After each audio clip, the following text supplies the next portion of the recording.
Shut up and sit down.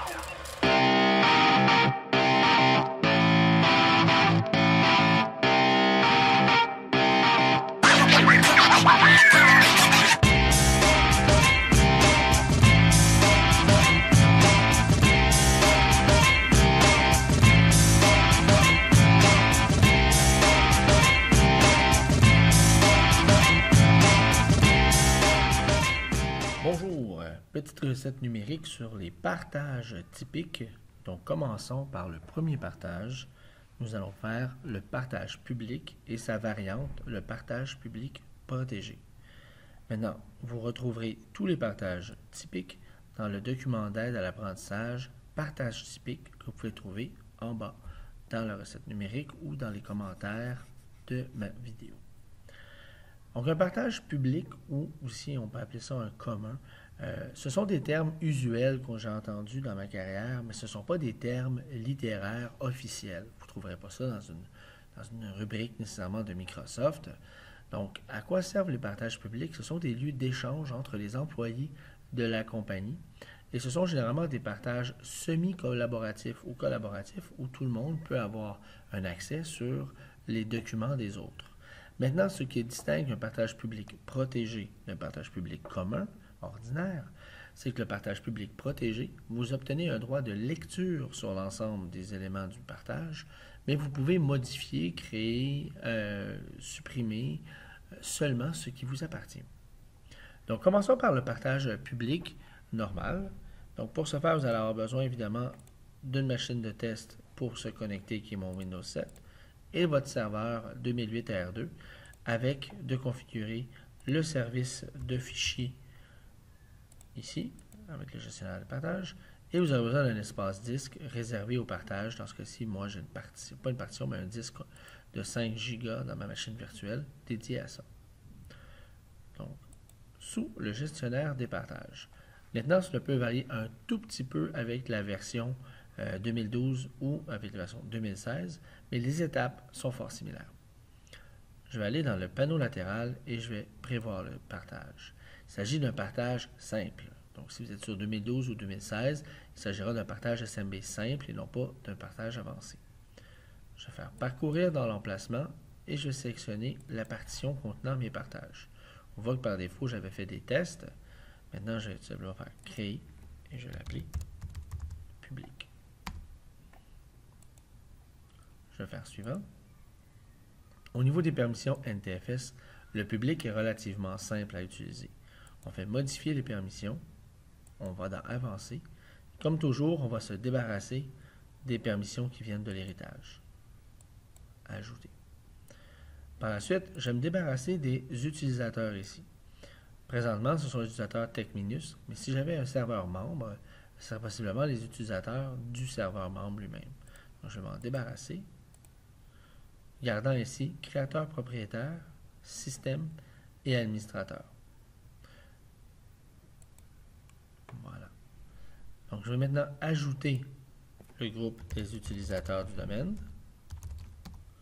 Donc, le groupe utilisateur sous TechMinus est un groupe local intégré qui contient en réalité le groupe global des utilisateurs du domaine qui est ici. Donc, les deux sont interchangeables. Lorsque je respecte la GTLP, j'utilise celui domaine local. Je vais choisir Modifier, Appliquer, et c'est fait. Au niveau des permissions NTFS, tout est prêt. Au niveau du partage, je laisse SMB s'en occuper. Ici, au niveau des permissions spéciales ou des caractéristiques spéciales, je vais aller dans Avancer. Je n'ai pas besoin de cocher l'option ici. Je vais simplement aller dans la mise en cache et je vais couper la mise en cache, retirer la mise en cache. Un public est un dossier qui peut devenir très volumineux et souvent un fourre-tout. Donc, il est préférable de ne pas mettre de mise en cache. OK. Et je vais faire suivant. Au niveau des permissions SMB ou des permissions du partage, des autorisations de partage, je vais cocher la troisième option. C'est-à-dire que tous les administrateurs ont un contrôle total et les utilisateurs ont le droit de lecture et d'écriture. Rappelons-nous que les permissions SMB, ce ne sont pas elles qui ont le dernier mot, ce sera NTFS. mais que si ça bloque plus haut, donc si SMB n'a que lecture, même si NTFS a écriture, vous ne pourrez pas le faire. Donc, on va laisser toujours là, la troisième option. Suivant. Quota, ça ne sera pas nécessaire. Filtre, ce n'est pas nécessaire, mais c'est probablement recommandable, notamment d'aller filtrer les fichiers exécutables. Un public pur, sans filtre, c'est ce qu'on fait aujourd'hui, on va le décocher. Ça peut devenir un endroit propice à des infections virales, puisque des fichiers vont pouvoir s'y copier facilement. Et si les utilisateurs ne sont pas vigilants et double-cliquent dessus, ils se ramasser avec des surprises. Si vous avez choisi dans 2012-2016 un partage SMB simple, ben les deux questions précédentes, là, quota et filtre, probablement que vous ne les avez pas vues. Pas plus que vous verrez celle-là. Et je fais créer. Mon partage est fait et fonctionnel. Pour le trouver facilement, il est une saine pratique de l'ajouter dans Active Directory. Dans mon OU partage, on voit que j'avais déjà un partage test ici. D'ailleurs, je vais le supprimer. Et je vais ajouter nouveau dossier partagé. Il s'agit uniquement d'une redirection. C'est comme un hyperlien qui me permet d'accéder facilement au partage. Ça ne crée pas de partage proprement dit. Il faut vraiment passer par le gestionnaire pour faire ça. Donc, je vais l'appeler ici public. Le chemin, je vais mettre le chemin. Le nom de mon serveur suivi du nom du partage. Si je ne suis pas sûr, je peux toujours aller ici, faire bouton droit, propriété, et je l'ai ici. Malheureusement, si vous faites un copier-coller, vous allez voir, là, il va vous réserver une petite surprise. Ah, non, cette fois-ci, il l'a bien fait. Ça m'est arrivé à quelques reprises que lors de mon copier-coller, il m'affichait des ça ici. Des plus grands que, au lieu de me mettre des slash. Évidemment, ça fait que ça ne marchera pas si ça arrive. Cela dit, là, je peux comparer. C'est vraiment la bonne adresse. OK. Allons voir maintenant dans notre machine client afin de tester. Je vous invite à toujours tester vos partages lorsque vous les mettrez en place. Donc, je ne prendrai pas l'administrateur. Je vais plutôt utiliser mon premier testeur qui est Alain Test.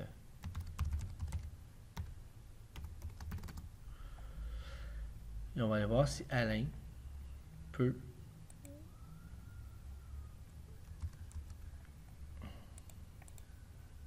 je m'en vais avec Alain. Réseau. Regardez, je vous montre ici dans rechercher dans Active Directory. Là. Si je choisis, pas ici, ici, dossier partagé, rechercher, ben vous voyez, je trouve facilement mon partage. D'où l'utilité de le mettre dans Active Directory. Et ici, si je fais bouton droit, explorer, il va me l'ouvrir tout simplement. J'aurais pu y accéder en tapant dans l'explorateur uniquement le chemin. Donc, Alain Test peut créer des dossiers et peut créer des fichiers.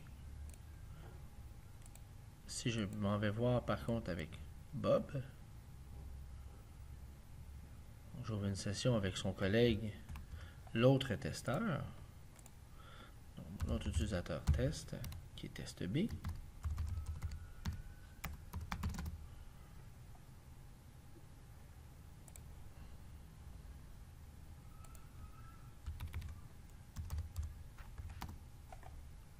Public. Lui aussi il va pouvoir créer, mais surtout il va pouvoir aller supprimer les choses de son collègue. D'où l'intérêt de créer un public protégé. Donc, je vais retourner dans mon serveur et nous allons voir tout de suite la différence. Donc, je fais comme tantôt. Je m'en vais prévoir un nouveau partage. Parcourir sur le E. Cette fois-ci, je crée un nouveau dossier que je vais appeler public protégé.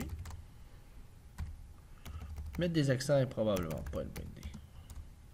On va juste protéger comme ça. OK. Suivant. Je vais changer les permissions NTFS.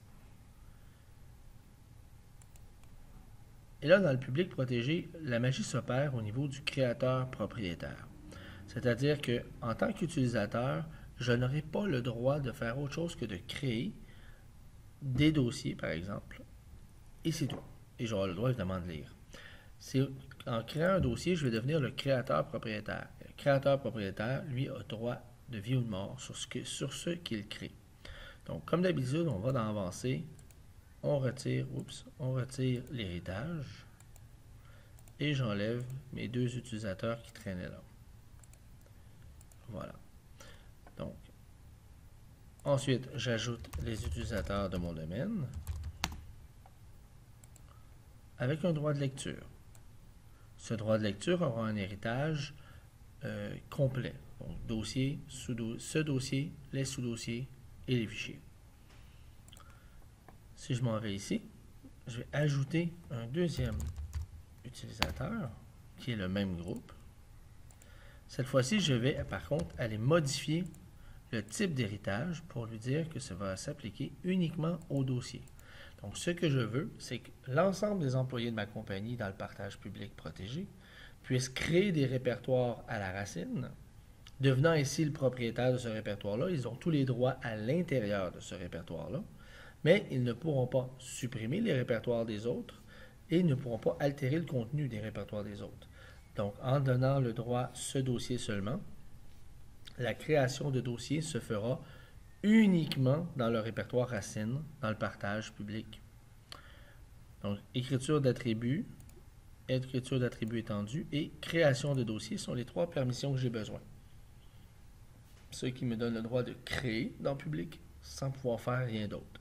Évidemment que j'obtiens aussi les permissions de l'autre ensemble de permissions utilisateurs qui est la lecture. Alors, on va voir comment ça s'articule tout ça. J'applique.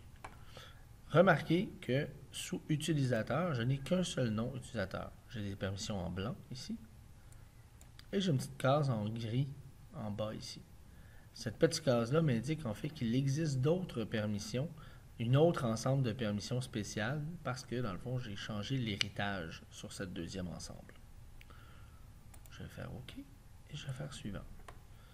Ensuite, pour ce qui est du nom du partage, je vais garder partage protégé pour l'instant. Ici, dans Avancer, je vais toujours couper la mise en cache. Suivant. Ici, je vais garder la troisième option, comme tantôt. Suivant. Pas de quota, pas de filtre, on continue. Et je crée. Une fois que c'est créé, je vais retourner dans l'Active Directory. Je vais me faire un nouveau dossier partagé, que je vais appeler. Bon, normalement en production, je ne mettrai pas d'espace ni rien. Pour le bien de la cause, je vais mettre les espaces, donc protégé. Et ici, je vais mettre le chemin que je vais aller copier à partir des propriétés de mon partage.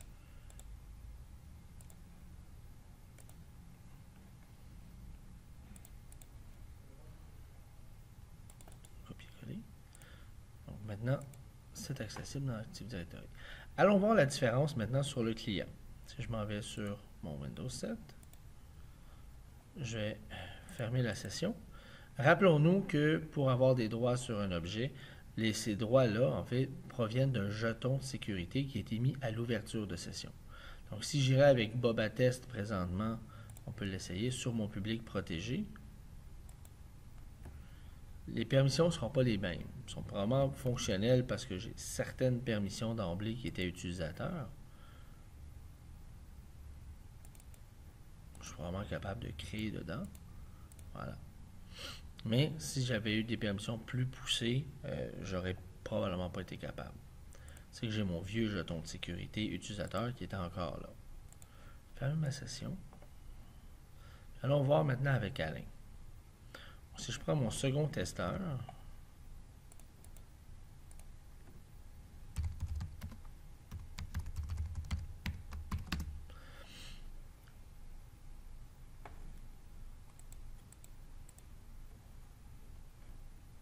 je fais une petite recherche dans l'AD. Je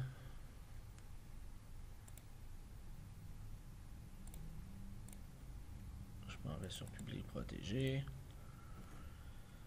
on voit que j'ai le dossier ici. Je peux essayer de le supprimer. Voir. Je n'ai pas les permissions. Parce que je ne suis pas le créateur propriétaire.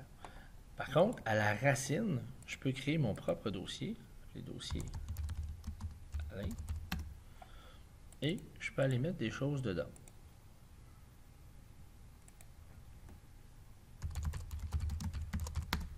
OK. Quand je m'en vais dans le dossier de Bob, je ne peux pas mettre des choses dedans. Parce que ce n'est pas à moi et je ne suis pas le créateur propriétaire. Mais comme utilisateur est hérité, avec les permissions lecture, ça me permet d'aller lire ce que Bob fait sans avoir le droit de le changer. Par contre, si je vais retourner avec Bob, je décide de vouloir altérer un document qui m'intéresse de Bob, dans ce cas-ci, ça va être de Alain, à ce moment-là, je vais pouvoir le copier dans mon propre répertoire. Donc, allons voir ça.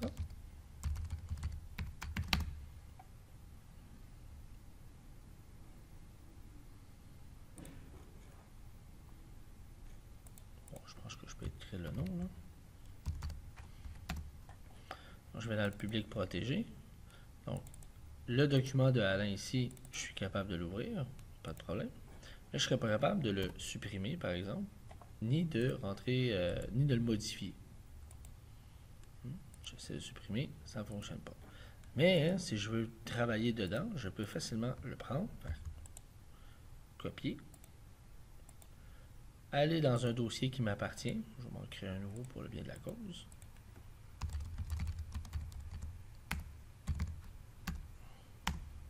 Et coller. Et ça fonctionne. Donc, la particularité du public protégé, c'est que tout le monde peut lire les documents de tout le monde.